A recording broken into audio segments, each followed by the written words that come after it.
Naomi, that's what she felt. Naomi felt like she was in the nighttime of her life. It seemed like happiness and hope had passed her by.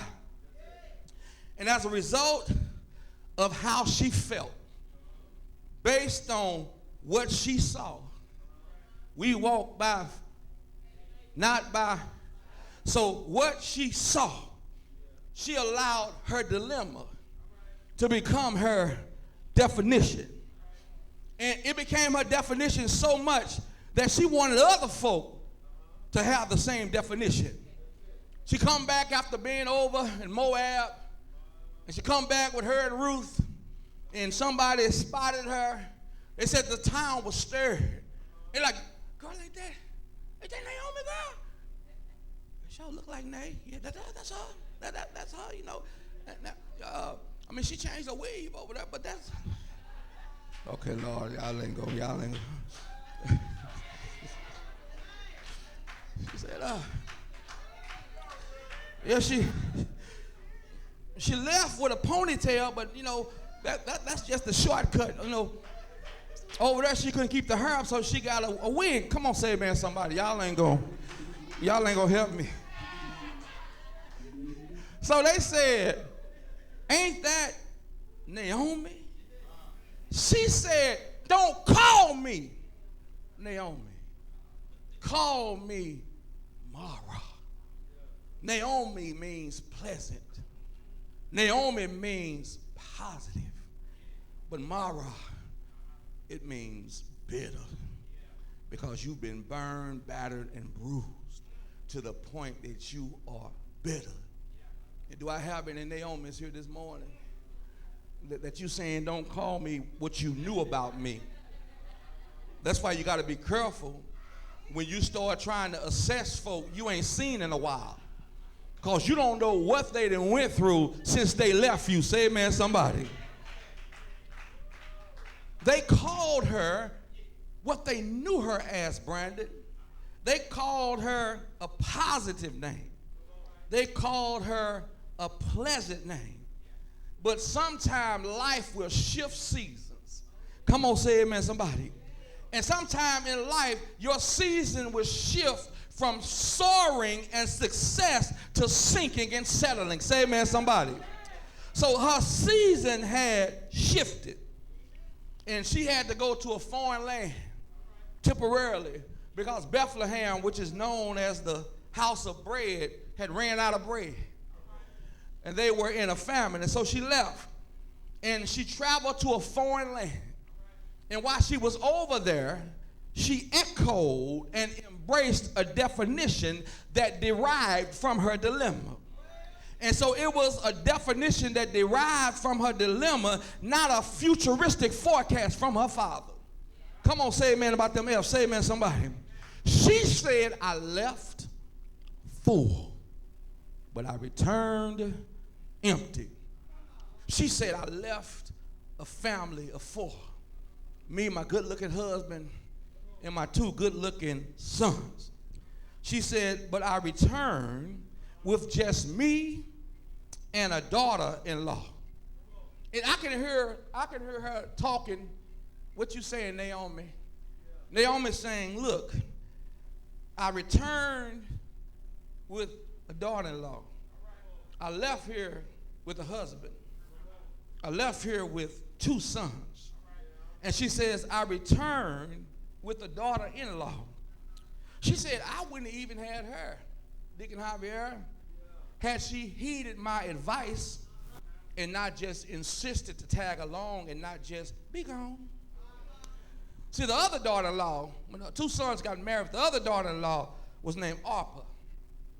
And I really think that, you know, sometimes your parents, they don't know, because I'm thinking right now, Arpa in the Bible, so maybe that's what Oprah mama forgot the, okay, anyway, y'all slow, amen. But she told him when her sons had died and her husband had died, she had been to all of these funerals. She told them, she said, look, she said, you know, mama ain't getting no younger. And she said, even if I was able to have some babies, It's in the scripture. Would you hang around until they got old enough? Read the book of Ruth. And so she says, let me help you out.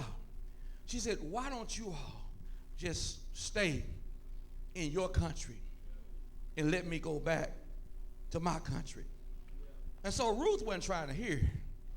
But Orpah, she jumped on it after hearing it a few times. And because she was thinking, man, she got a point. Leave everything that I know. Leave my home. Leave my culture. I mean, right over here, I'm in the neighborhood of all my relatives. I mean, Aisha lives up the street. T-Bone, Nook, and Showcase. They live next door. So she said, I'm going to stay with what I know. So Naomi, she comes back with just Ruth. And Naomi says, don't call me that.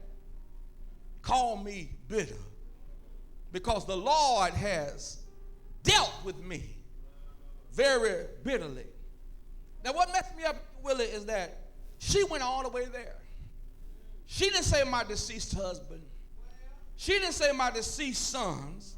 She said Almighty. I don't know about y'all, but when I read this, I was like, dang. Not only did she assess blame, but she went straight to the top. And then she added insult to injury by attributing it to God. And she said, I am bitter because of what he did. I need to talk to you because sometimes you might not admit it in church because we want to give our church face. I tell people the greatest actors ain't in Hollywood, they in Hollywood. Come on, say amen, somebody. But some of you right now, you're mad. You're mad as the opposite of heaven with your ex-husband. You're mad as the opposite of heaven with your situation. You're mad as the opposite of heaven with your parents, with your job, with your ex-relationship. But that ain't really what you're mad at. You're really mad at God. Because I know what they did, but how did you let them do it? Am I talking to anybody? I want you to leave here today. I want you to be better, because if we tell the truth, everybody in here, from the pulpit to the pew outside the door, there has been a time in your life when it didn't understand it, it didn't make no sense, it looked crazy, made you crazy as a road lizard, and you were bitter. Some folk can't say amen, because they still bitter right now. But that's what this series is about. Baby, you can't get better if you don't let bitter go. Say amen, somebody.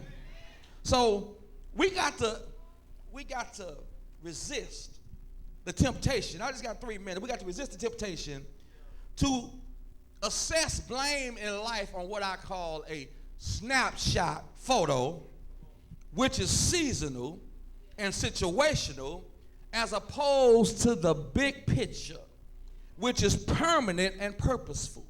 Come on, say amen, somebody. See, we got to understand, when I go through, it ain't never about me. It's always about God's glory. See, I don't care what happens. I might be uncomfortable, but it's not about me. It's because of God's glory. I know sometime I'll give you an example. You remember when Lazarus was sick, and the 2 sisters said, get word to Jesus that Lazarus is sick. Now they really put it out there. You know how sometimes you throw that little extra line in to kind of make the folk feel really committed. Come on, say amen, somebody. They said, behold, who you love, who you say you love, said he's sick.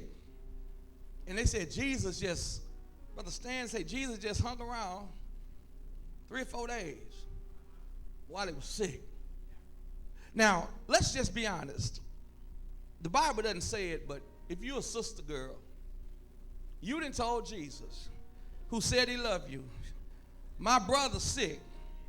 You ain't really got nothing to do now. And you don't show up. Now, you know she was faking a little bit when Jesus showed up. Jesus, I know if you'd have been here, my brother would not have died. Now, you might have said that if the dog died, or you didn't get the job. But you're talking about the brother that came out of your mother. and you say you loved him, and you sat there, and then not only let him die, you let him go to the mortuary, you let him have the wake, you let him have the funeral. They didn't put him in the tomb. When you show up, he almost stinking. But tell somebody, it ain't what Mary and Martha went through. It's because of God's greatest glory. Because God knew to get the greatest glory would be a dead Lazarus and not a healed Lazarus. Because folk had seen Jesus heal folk all the time, but they had never seen him raise somebody. So if he had just healed them, they'd have said, there go Jesus again, he doing his thing. But when he told a dead man to get up, can't you see folks saying, hey, that man got it going on? God is a good God. So with your situation, quit being selfish. Because God used your situation so that he can get a greater glory. I'm pretty sure that Job didn't understand. You said I was perfect. You said that I was upright. You said I was one of the best men in the East. If I'm doing all of that, how you going to recommend me? Because God's going to get the greater glory when he takes somebody that had everything, take him down to nothing, and after you shout, he's going to double his trouble. Okay. I got 3 minutes. Y'all took 2 of them. But Naomi failed to realize who and what she really returned to. She returned without a husband. She returned without 2 sons. But she returned with Ruth. I mean, Ruth. She's thinking about, think about over in Moab. She's not thinking about Ruth could be nothing to her beneficial. Because she said, really, my life ended in Moab. How'd your life end, Ruth? Well, I went over there, and I had 2 godly boys, and all them beautiful, precious, religious, sanctified, Holy Ghost filled, water baptized, all them little good church girls over in Bethlehem. And they can't even wait till they get back. But they done saw some stuff over in Moab that they ain't seen in Bethlehem. Over in Bethlehem, they was modest and discreet. And they wore them dresses that no sun got to their ankles. Come on, say amen, somebody. But over in Moab, some of them dresses had more splits than the Red Sea. Oh, y'all ain't gonna help me. Over in Moab, that's the first thing I knew about. It looked like they take the dress in Moab and cut it in half. Come on, say amen, somebody. And so she's like, I take them over there, and my godly boys hook up with them ungodly Moab girls. Y'all know they was pagans. They was Gentiles. They came from a culture of serving idol gods. Over there, they indulged in incestuous relationships. Is this the same place where that mess with Lot and his daughters? This is the kind of crazy. This is what it came out of. He said they went over there with those girls who they thought was gorgeous in beauty, simulating a fake happy, but they were really just there shaking their laugh-it. Come on, say amen, somebody. And so they said, was it DFL, DF1? Somebody said that back in 2005. Come on, act like you that saved. Come on now. Y'all. Some of y'all gonna go home and Google it. Check it out. Okay, anyway. So she said, here I come back to Bethlehem. I ain't got none of mine, and I come back with one of theirs. Say amen, somebody. But as I told you, the dilemma is meant to develop us and to deliver us into our divine destiny. See, she didn't understand that Ruth coming back with her would give God the greatest glory.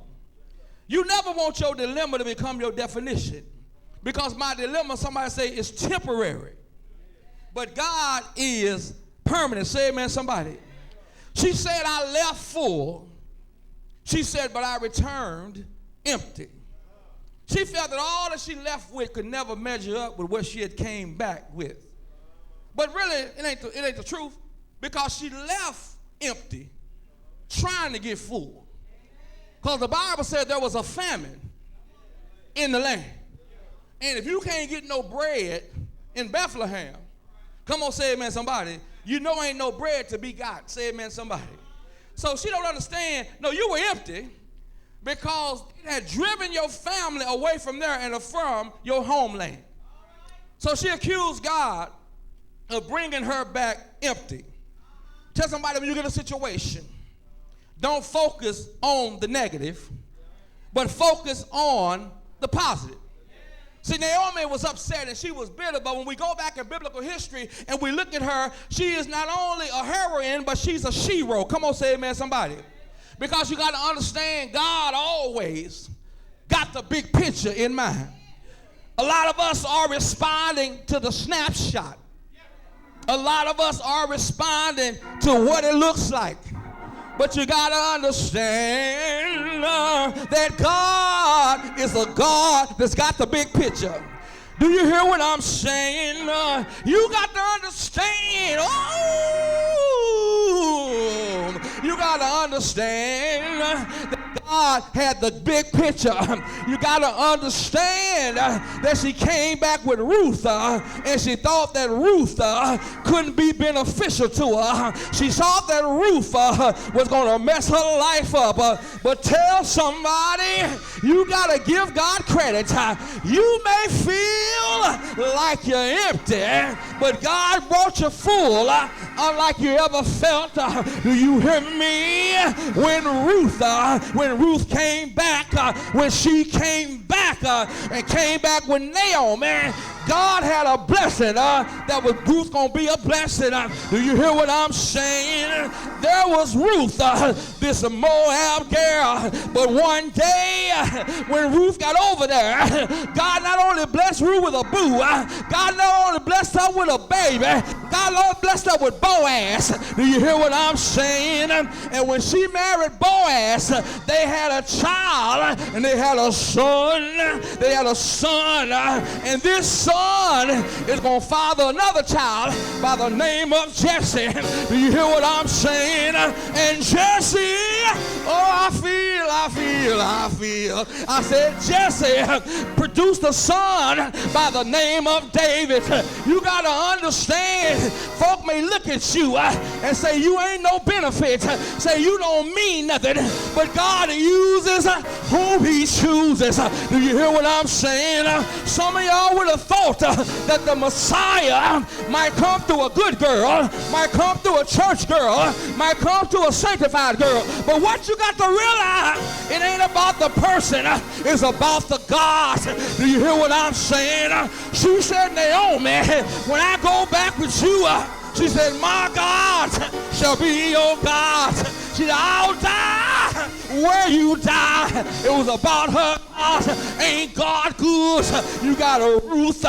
She married Boaz. They have a son named Ogden, and he has a son by the name of Jesse, and he has a son by the name of David, and through the lineage of David, there came the Messiah. His name was Jesus. Do you hear what I'm saying? It's about God's glory.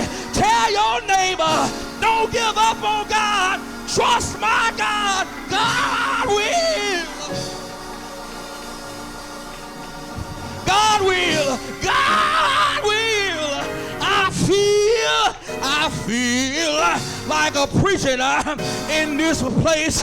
Is there anybody here that know that you can have a dilemma, and if you don't let it be your definition, you'll get to your deliverance? Oh, I wish I had some help up in here. I gotta go, but can I tell you about somebody that had a dilemma? Do you hear what I'm saying? He had a dilemma one Friday. He had a dilemma. He had a dilemma until he died, but he didn't give up, and he didn't let it be his definition. He held on, but Sunday morning, Jesus got up.